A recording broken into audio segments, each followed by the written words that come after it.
The mysterious, the macabre, the out of this world. The following are real people. They have real stories, and they've had real encounters.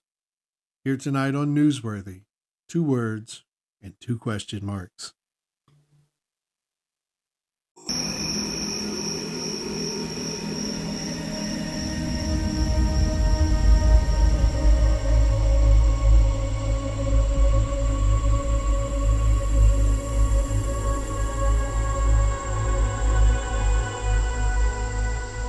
He's alive! Have you checked the children? Get out!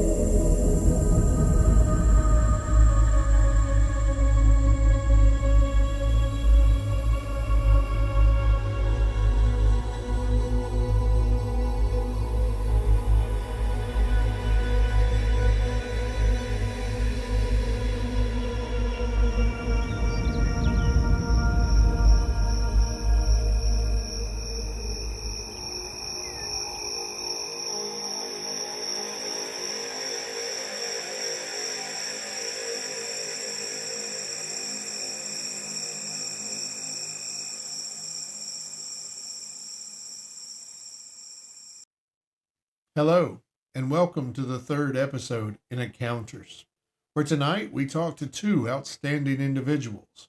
Mike, a former Kentucky police officer who had an encounter while hiking with Bigfoot in central Ohio. And we talk to Sherwin, an absolutely awesome artist who lives in a very ghostly apartment. Hello, this is Jerry, and we're here in Logan, Ohio, and we've got Mike with us. I think you said at one time you were a cop in Lexington, Kentucky. You now Right. live up in Ohio, Yes. and he has got a story to tell us. Mike, tell us your story. Okay. Well, I was camping at top of the caves. It's right by in between Ash Cave and Cedar Falls, and I just thought I would just take a hike, just to get out in the country, or to enjoy the scenery and stuff. So I took the back way in. I didn't go to the cave itself. I did the back way, and I took this path down. And I've got some pictures where he was off to the side, kind of watching me walk through everything. Now, the thing is, I didn't know he was there until I developed my film, 3 or 4 months later. This was in June, and I didn't develop the pictures until August. I can't imagine the feeling. Yeah, Look once at it, the picture. Whoa! right, I was there. A couple of times you said he. Describe Okay, into the pictures. And by the way, they're going to send us pictures, and when we upload this, you'll be able to see the pictures he's referring to. right. But just describe Okay. what's there in the pictures. Okay, what I do is when I walked down, I finally got all the way to the end. I got to Ash Cave. I was just walking around Ash Cave, and all I was doing is just taking pictures of everything, Sure. not even looking for anything, just taking pictures.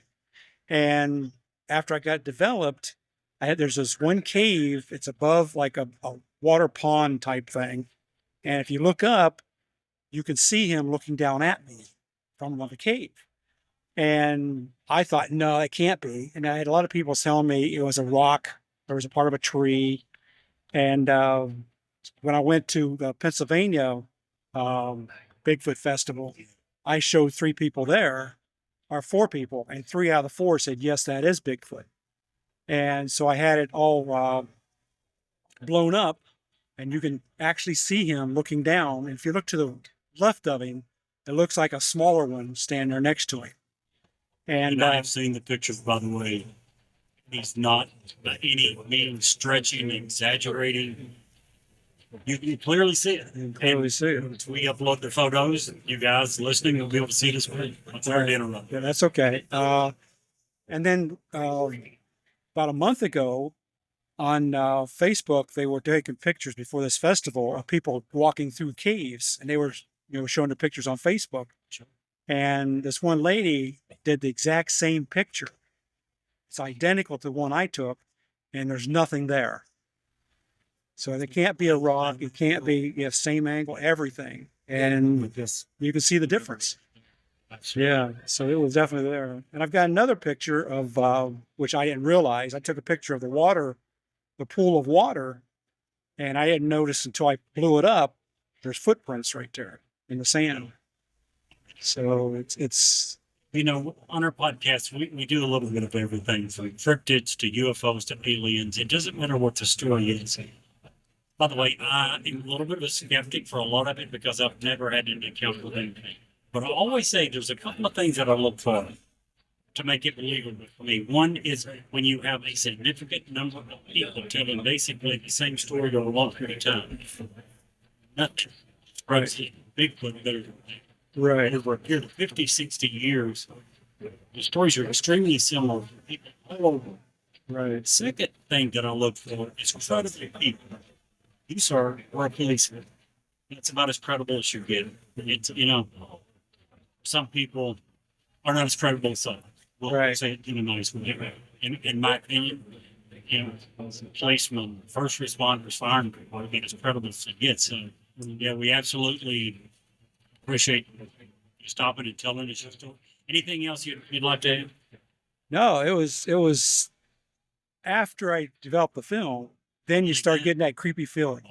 Oh, he was there. I saw him, you know. And you were But relatively close. I was there. You were a long distance away. Right. Yeah, it's close. One last question. When you tell this story, what one thing do people misunderstand? What one thing do people get wrong that you'd like to clear up?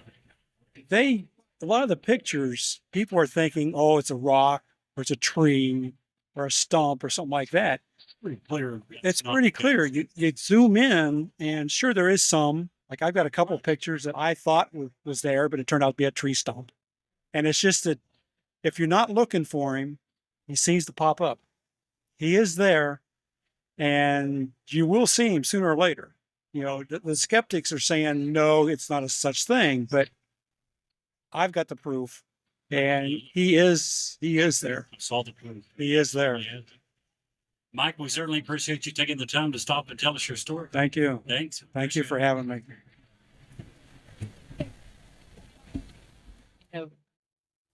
Mike's encounter was amazing, and his credibility is unbelievable. We'll upload those pictures with this episode. And now we turn our attention to Sherwin, who not only draws cryptids for a living, lives in a very ghostly apartment. This is Sherwin. We're with Sherwin from Findlay, Ohio, and Sherwin has an awesome business. What do you do, Sherwin? Oh yes, I specialize in illustrating cryptids and everything myself. Sherwin sketches, cryptids and crafts. So, Well, Sherwin's got a awesome ghost story he's going to tell us about today, and I'll let you go with it, Sherwin. all right. So, let's see. I believe it was 2 years ago. I moved into an older building called the Jones Building in my hometown of Findlay, Ohio. The Jones Building is noted because one of the richest families at the time was the Joneses, and they bought the building at one point. These days, it's inhabited by mainly artists. So the top floor, and so the middle floor, it's three stories tall. Oh, and it's like mainly artists, but it has a long history in the city of Findlay, being the first place for the Elks Club, and then used by various other organizations, even a ballet studio at one point. Awesome. It's cool. When I moved in there, I was a little bit wary of it, I suppose. Had sort of an odd vibe to the place, but then again, I wasn't used to it. Being amongst other artists and everything was fun and all, being as it was the first time since college I was around other artists like this. I still have an art studio there and everything, but the thing is, they had told me that there were ghosts here, and I thought, they got to be joking, right? But there were a few nights when I would work late in the studio, and I'm the only one there. I've locked all the doors. There's no entrance in or out at that point. And then the floor above me starts creaking, and I'm like, there's no one that should be in this building. And I checked, and they locked the only staircase up to the third floor. Oh, jeez. So it's like there shouldn't be anyone here, right? Well, to confirm, I talked to some of the other artists in the building, being like, "Yeah, I just keep hearing creaking. It's probably a ghost or something." Like, "Oh, you hear them too?" I'm like, "You're joking with me, right?" It's like, "No, they're here." Now, the person who I'm asking this question to is actually my old high school art teacher, a very religious person, and it's just like she she's willing to confirm with me without a hesitation that there are ghosts here, and I'm like, oh, okay, so that's just a thing then that I have to live with. I mean, the building is so old that they added an addition to the building, and the a older part that I happen to live in was so old that there's an old, I mean, like the downstairs where the art league is used to be where they would actually hitch horses. So yeah, it's that old of a building, that much of a history. There's no elevator or there, Just all stairs. just all stairs. So how many people would live in that building at any given time? Let's see. Given that like my studio and a lot of the other studios were at one point apartments, I would wager probably around 20 people at one point. Oh wow. I mean, Did the ghost ever like approach you? Did you ever feel threatened?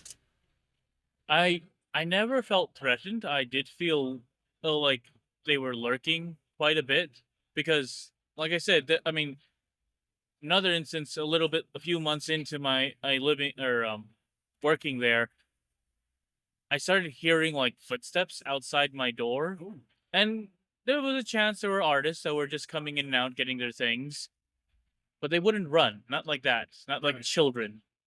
Interesting. Like children running in these hallways is very uncommon, seeing as most of the people there were I mean, I'm the youngest person there. Everyone there is around 40s, 50s, and older. There is one, and there are a few places that did belong to some artists who have passed away since. So who knows what might linger at the old Jones building. That's amazing. Now, tell us about your business one more time so we can get in with your. Do you have a website? Oh, Make sure we I'm know. still working on a website, but you can find me on Facebook or Instagram, Sherwin Sketch 88, or email me at sherwinsketch88 at gmail.com. I specialize in cryptids, illustrations based on such a thing. So Awesome. Sherwin, man, we appreciate you coming on the show and telling us your awesome story. yeah, my pleasure. And Jerry, if you can't see the light, Be the light.